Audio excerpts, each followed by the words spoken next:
Halo, salam sehat ya. Di video kali ini saya akan membahas mengenai kontrasepsi pasca melahirkan. Tentunya kontrasepsi itu sendiri adalah cara untuk mencegah kehamilan, itu baik menggunakan alat kontrasepsi maupun menggunakan obat untuk pencegah kehamilan. Bagi Anda yang ingin menunda kehamilan, ya itu karena berbagai alasan seperti mengikuti program KB, mungkin 2 anak itu cukup. Secara umum memang kontrasepsi yang biasanya disebut dengan KB itu ada 2 ya, yaitu KB hormonal dan KB non hormonal. Apa itu kontrasepsi hormonal? Yaitu kontrasepsi yang melibatkan hormon. Sebaliknya kalau kontrasepsi non hormonal berarti tidak menggunakan hormon. Baik, sebelum kita bahas, yang belum subscribe bisa klik tombol subscribe di bawah ini untuk mengembangkan channel Medistory, dan jangan lupa untuk di-share ke teman-teman kalian agar video ini lebih bermanfaat lagi di luar sana. Saya tunggu ya. 1, 2, 3. Terima kasih yang sudah bantu mengembangkan channel ini, dan langsung caption kita bahas.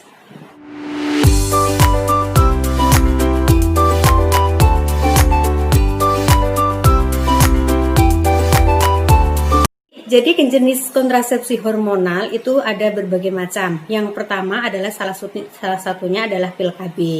Pil KB itu yang memiliki kandungan progesteron dan estrogen yang dapat membantu untuk wanita itu menahan ovarium agar tidak memproduksi sel telur. Jadi pil KB itu akan mengentalkan lendir. Dia bekerja akan mengentalkan lendir, leher rahim sehingga sperma sulit masuk untuk membuahi atau untuk mencapai sel telur. Jadi pemakaian pil atau kontrasepsi pil KB ini itu akan efektif ya jika diminum setiap hari. Maka dari itu dibutuhkan untuk kedisiplinan yang tinggi jika Anda memilih menggunakan kontrasepsi ini. Kelebihannya apa? Jadi kelebihan dari pil KB ini itu tidak mempengaruhi kesuburan ya Mams. Jadi meskipun Anda itu meminumnya baik itu jangka waktu yang lama, itu masih bisa hamil setelah berhenti. Penggunaannya pil KB ini itu tidak disiplin atau tidak teratur, itu akan bisa berujung pada terjadinya kehamilan, gitu ya, atau disebut dengan gagal KB. Kelebihannya apa sih dari KB pil ini? Yaitu tidak mempengaruhi kesuburan. Jadi meskipun Anda meminumnya dalam jangka waktu yang lama, itu masih bisa hamil setelah berhenti meminum dari pil KB tersebut. Kemudian yang kedua, pil KB itu dapat mengatasi berbagai gangguan kesehatan ya, seperti mengatasi nyeri haid, dysmenorrhea seperti itu, terus mencegah kurang darah dan mencegah penyakit kanker. Bagaimana kekurangan atau efek samping dari pil KB? Yaitu bisa menimbulkan mual. Jadi efek sampingnya itu mual ya Mams. Ada juga yang mengalami perdarahan atau flek-flek di masa haid, kenaikan berat badan, hingga sampai sakit kepala. Namun efek ini tidaklah berbahaya. Itu normal atau efek samping dari pil KB tersebut. Jadi harus konsultasi dulu ya Mams. Jika Mams yang pasca melahirkan atau di masa menyusui mau menggunakan KB ini atau KB pil, dikonsultasikan dulu ke bidannya atau ke dokternya, karena tidak semua dari pil KB ini, khususnya tidak semua pil KB yang ada perpaduan antara kombinasi hormon progesteron dan estrogen itu disarankan untuk ibu menyusui, karena itu dampaknya akan menghambat produksi ASI. Baik, kita bahas yang kedua, yaitu kontrasepsi suntik ya. Jadi suntik itu ada 2, suntik yang 1 bulan sama suntik yang 3 bulan. Jadi kontrasepsi yang cukup diminati banyak wanita ya kalau untuk kontrasepsi suntik ini. Kemudian dari suntik KB itu yaitu aman bagi ibu yang sedang menyusui setelah 6 minggu pasca persalinan. Tetapi KB suntik ini juga memiliki kekurangan ya Mams, atau efek samping sendiri. Ya salah satunya adalah keluar flek-flek. Kemudian yang kedua itu perdarahan ringan ya ketika di masa haid seperti itu. Kemudian bisa juga sakit kepala, terus kenaikan berat badan lebih cepat ya. Dan jika menghentikan penggunaannya itu bisa langsung segera hamil. Itulah ya, semua alat kontrasepsi itu pasti ada kekurangan dan kelebihannya. Yang ketiga adalah KB susuk atau disebut juga implan. Dan dengan cara memasukkan susuk ya pada lengan bagian atas, baik itu lengan kanan maupun lengan kiri. Ada beberapa jenis susuk atau implan yang memiliki masa penggunaannya yang berbeda. Susuk 1 dan 2 batang itu bisa digunakan selama 3 tahun. Sedangkan susuk 6 batang itu bisa digunakan selama 5 tahun. Dan untuk alat kontrasepsi yang susuk khusus implan ini juga sama ya seperti KB suntik itu, yaitu bisa digunakan atau aman digunakan untuk wanita yang pasca melahirkan setelah 6 minggu. Jadi tidak berpengaruh dalam mengurangi produksi ASI ibu. Ada kekurangannya juga ya Mams, efek samping yang biasanya terjadi dari penggunaan susuk atau implan ini. Keluar flek di masa haid, terus kemudian tidak haid, dan sampai ke sakit kepala. Berikutnya adalah jenis kontrasepsi yang non hormonal ya Mams. Yang pertama adalah kondom. Kondom adalah alat kontrasepsi yang mudah dan praktis digunakan dan mudah untuk didapatkan. Kondom ini dapat mencegah kehamilan. Kekurangan atau efek samping dari KB kondom itu bisa menimbulkan alergi bagi yang tidak cocok ya dengan bahannya. Kemudian yang kedua, efek sampingnya adalah jika pemakaiannya itu tidak tepat, kondom bisa terlepas. Otomatis jika hal tersebut terjadi maka kehamilan pun mungkin bisa terjadi. Jadi tingkat kegagalannya lebih besar ya Mas. Selain kehamilan, kondom juga bisa mencegah penularan penyakit AIDS atau penyakit kelamin lain. Yang kedua yaitu alat kontrasepsi IUD atau disebut dengan spiral. Apa itu? Yaitu alat kontrasepsi yang memiliki bentuk seperti huruf T. Jadi dia bekerja itu biasanya menyiapkan sedikit benang ya yang dimasukkan ke vagina menandakan posisi alat ini. Jadi yang dimasukkan itu si benangnya bukan si alatnya ya. Untuk kelebihan dari IUD ini yaitu IUD bisa digunakan dalam jangka waktu yang lama. Itu sekitar 8 sampai 10 tahun. Wow, lama banget.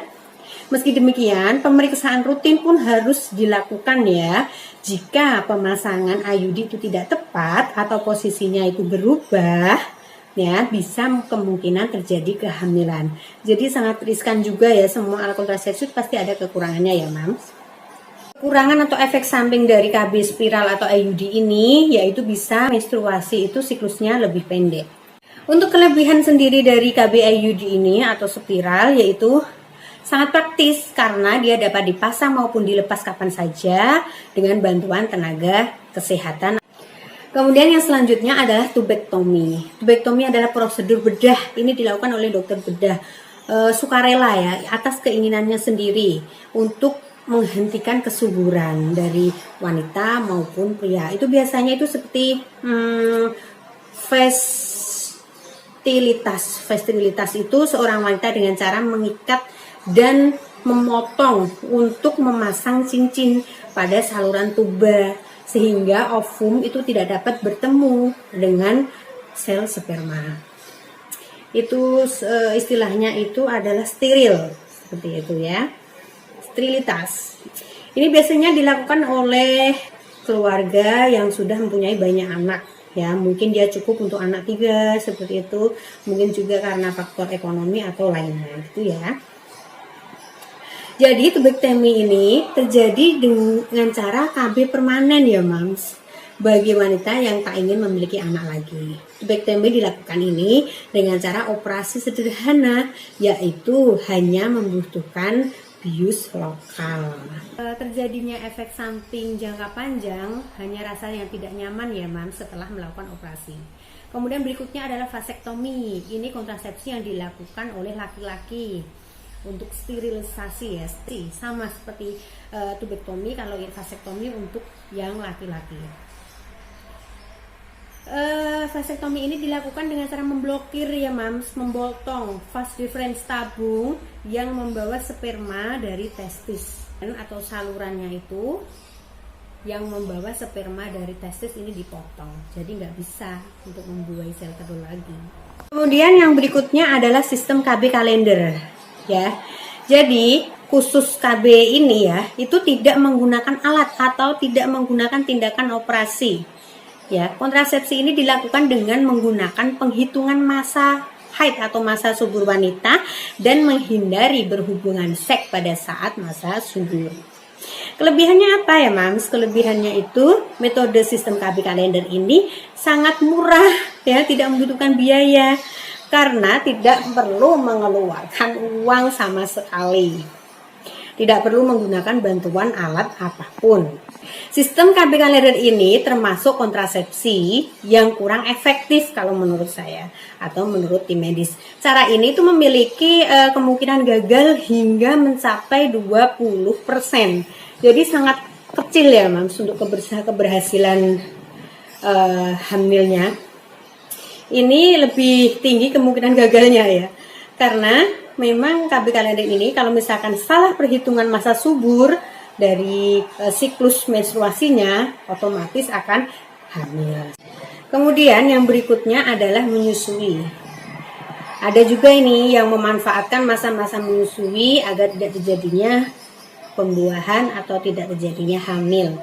Jadi pada ibu yang menyusui secara eksklusif atau memberikan ASI ibu kepada bayinya selama 6 bulan, pembuahan itu tidak akan terjadi selama 10 minggu pertama, sehingga kehamilan dapat dicegah. Kelebihannya apa, Mams? Jika ingin menggunakan cara ini, Anda tentu tidak perlu mengeluarkan uang, sama seperti yang KB kalender tadi ya. Kemudian Anda tidak perlu menggunakan alat apapun atau mengkonsumsi apapun. Kekurangannya atau efek sampingnya, metode ini memang kurang efektif untuk mencegah kehamilan. Biasanya pasangan yang menggunakan metode ini menggunakan metode menunggu masa haid pertama setelah melahirkan itu sebagai acuan untuk berhenti berhubungan seksual. Padahal masa pembuahan terjadi sebelum adanya menstruasi. Baik, itulah dari macam-macam kontrasepsi. Mungkin Mams yang akan membuat program KB ya, masih bingung, masih memikirkan mana yang cocok, mana yang mau dipilih ya. Mungkin Mams tidak mau KB itu berpengaruh pada produksi ASI Mams. Dari penjelasan tadi, Mams bisa memilah-milah ya antara KB hormonal maupun non hormonal. Mams bisa memilah mana yang cocok. Silahkan diaplikasikan. Baik, seperti itu dulu video kali ini ya. Jangan lupa untuk di-share sebanyak-banyaknya agar video ini lebih bermanfaat lagi. Dan description, bye-bye.